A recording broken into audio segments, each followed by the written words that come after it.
Forget him. We're talking about me. Me. I'm the Spork Monster, here to fight a hero. What the fuck? The labor's everything!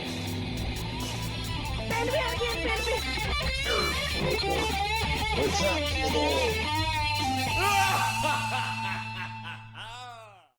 Let's do this. As statues. The class bell rings, disrupting the moment and snapping everyone back to reality. It would appear that Pop's enthusiasm for trying new things, despite obvious danger, has inoculated him against poisons of all kinds. I'm not sure if the professor here make enough money. Hello? I just turned into a ghost over here.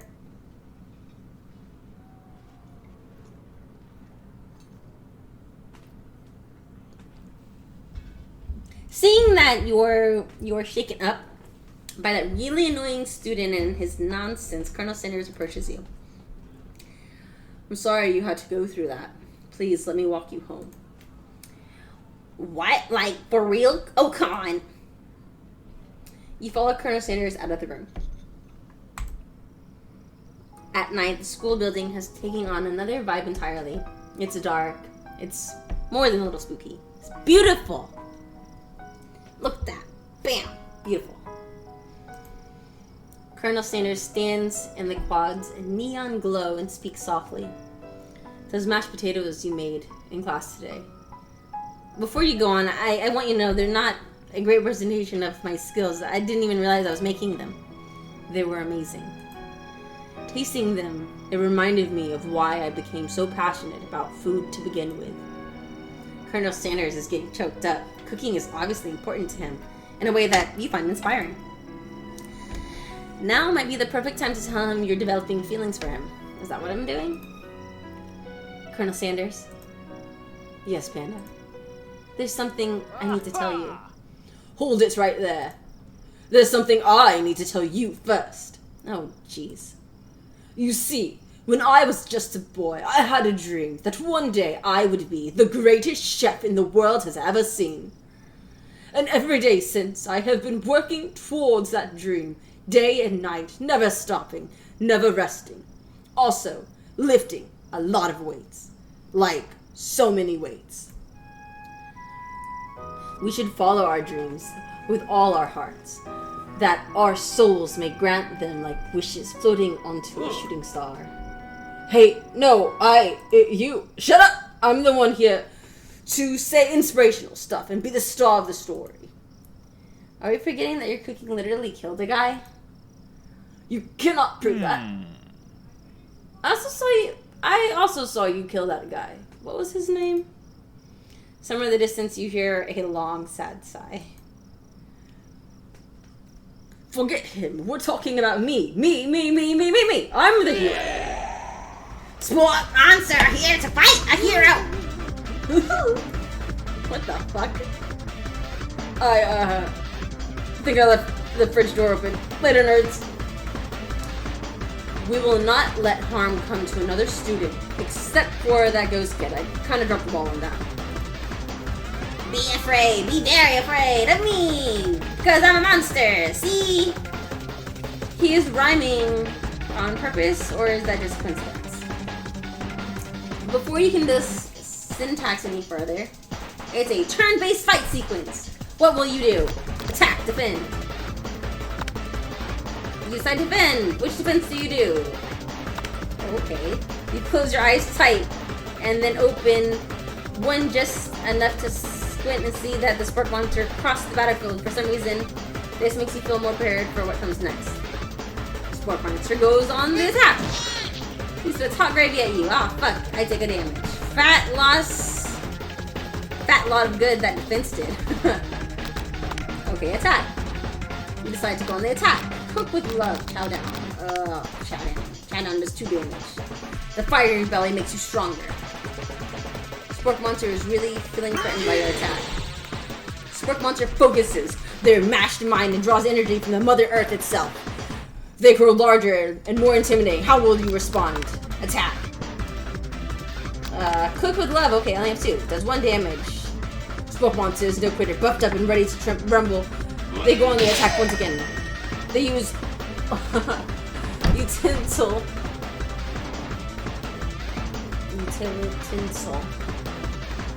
You take 2 damage from the attack. If you take much more damage, you're not going to survive the battle. Defend! Oh, wait, attack. Go to love again. 1 damage. Spork Monsters using cheese sauce until the lawn of the quad. I wonder who's going to have to clean that up. Feeling vulnerable, Spork Monster prepares for its ultimate attack. Rounded edge! Vile villain, your reign of terror stops here. Look at that face. Look at that chicken! Colonel Sanders summons the energy of 1,000 chickens. Pot Pie Power Pinch! Pot Pie Power Pinch does 10 damage. Spork Monster is defeated. You saved me. The injured Spork Monster spews steam into the night. Force mercy can spare the wretched beast. Oh god, big shit. No student will ever walk the quad in fear again. This monster messed up with the wrong chef. Attack. You ready your final attack. You'll never survive my student debt loan destruction. Does 10 damage. It's completely vaporized, and Colonel Sanders looks on in awe. You completely surprised me, Brenda. The defeated monster left behind a special item. It appears at first to be a cookbook, but upon closer inspection, it is so much more. It is a book of magic spells with a golden chicken on the cover. You open the cover and find a library card tucked inside. The last name to have signed it out is Borko. Borko. That name sounds strangely familiar. Your blood is pumping as you stand in the quiet of the night holding the mysterious book in your hand. As you come down from your battle buzz, you realize that your final attack has left you completely depleted. The world around you is beginning to fade away. Without any energy to keep your eyes open, darkness overtakes you. The image of Colonel Sanders flashes before your eyes before you fall asleep. He must have helped you get home, and your tired state. You don't know if you could have made it without him. What a guy. How did he know where you live? You want to thank him, but you don't have the strength to utter a single word. You feel your covers begin being pulled up over you as you are tucked in tightly. Good night, my Colonel. In your dreams, you're together with Colonel Sanders. For some reason, Sprinkles is also there, instructing your love. Dreams are weird. Oh, chicken. You wake on day 2 and attempt to process the wild visions you had. Were they memories or premonitions? You lie in bed and stare at the ceiling, thinking about the secret you discovered while tasting Colonel Sanders' cooking yesterday. You cannot believe he really used that. And then there was that secret ingredients that Colonel Sanders went ahead and told you outright. Not much of a secret there, huh? It's probably just because he already trusts you so much. And sure, that makes sense. We'll go with that.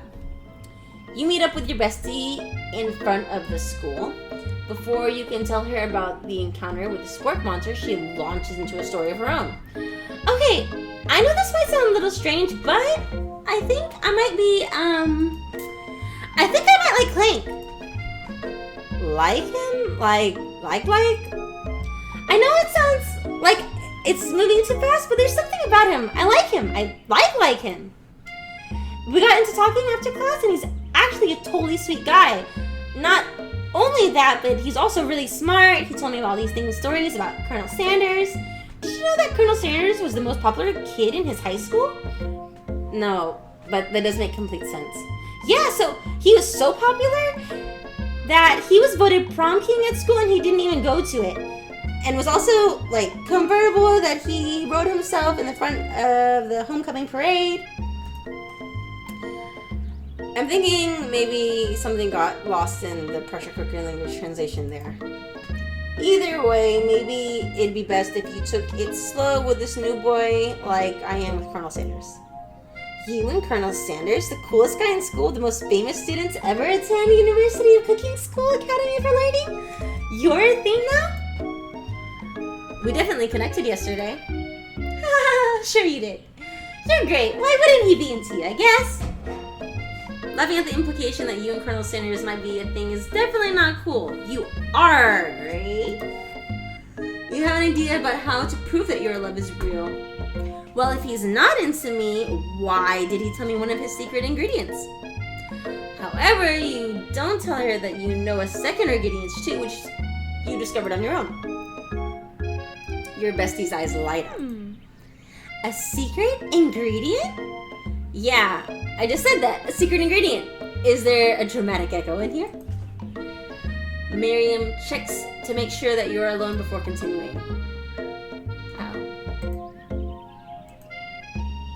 So, this summer, while I was on vacation with my family, a lovely man approached me in the botanical gardens where I was wandering. This can't be good.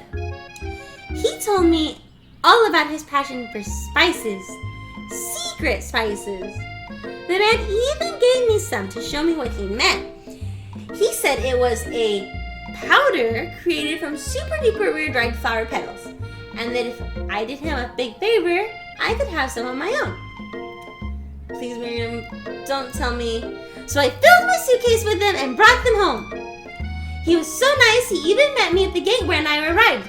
Later, when I cooked them with them, a very strange feeling came over me, and the flavor was unlike anything I've ever tasted.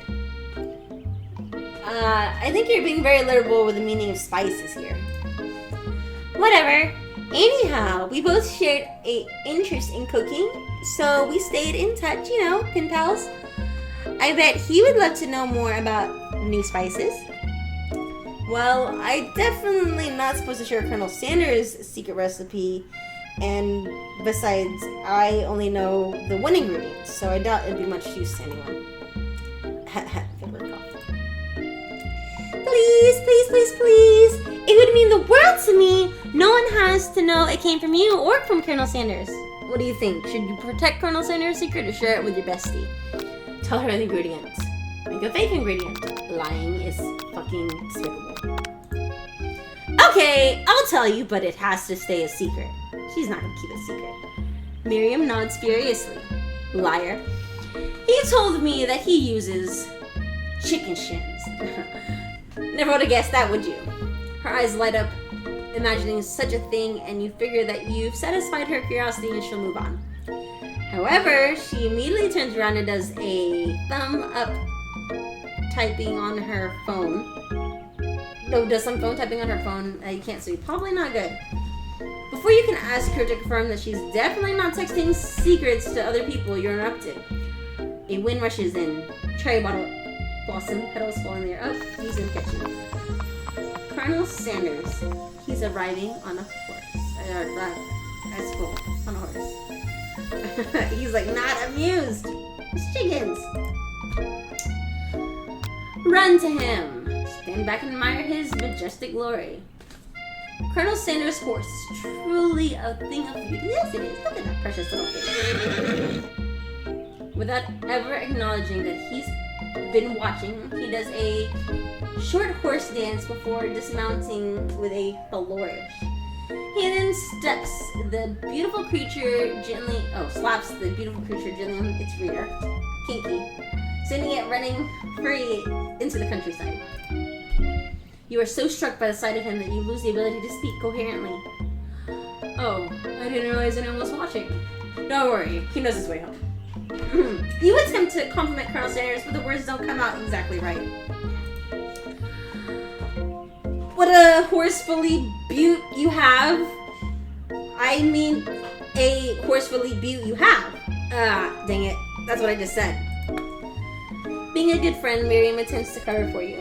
Oh, Panda, just gets really nervous around people they like. What? That isn't helping. I mean, they got food poisoning, and we're up all night. It was gruesome. You should have seen it. They, okay. Need my multiple personalities? She gives you a wink and a smile as if to say, situation handled. Can't blame the girl for trying. And with that, Colonel Sanders disappears into the school, leaving you and Miriam to follow. When you enter the classroom, you can see your two rivals, Ashley and Van Van, are doing something bad. By the way they're hiding, you know it must be really bad. No. What? Oh, can I eat the watermelon with just Yeah, there's also some cut in the bowl. I should point. Okay, this is pretty good. just clean up and invest in mic, okay? Okay, sorry. You guys gonna see this? You wanna say hi? Hi, Jojo. Hi. Okay. I'm gonna reread that. Oh my god, it's almost an hour. When you enter the classroom, you can see your two rivals, Ashley and Van Van, are doing something bad. By the way, they're hiding. You know it must be really bad. Like counterfeiting recipes bad, experimenting with restricted ingredients bad, summoning a demon bad. You try to get a peek over Van Van's hulking shoulders, but he sees you coming. Whoa there, little one.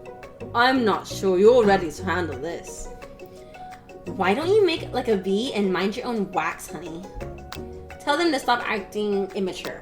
Act like you're not interested in them and really try to get closer look. Closer look. You sit near the rivals but leave your back turned to them. You can hear Van Van muttering something that sounds a bit like a magic spell. However, he notices you eavesdropping and you try to cover your tracks and improvise an excuse. It's time for class and you're distracting the rest of us who want to learn. Now you've upset them. Oh, and you're the emperor of cooking, are you? You make the rules? I'm not sure you'd know a good meal if it ate you. Being the best chef in the world takes more than just culinary skills. It takes creativity. It takes panache. And it doesn't hurt to use a little evil. You finally get a look at what it is they're hiding and you instantly recognize it. It's the book, just like the ones you found under the encounter from the Spork Monster. That's the same book I found last night in the quad.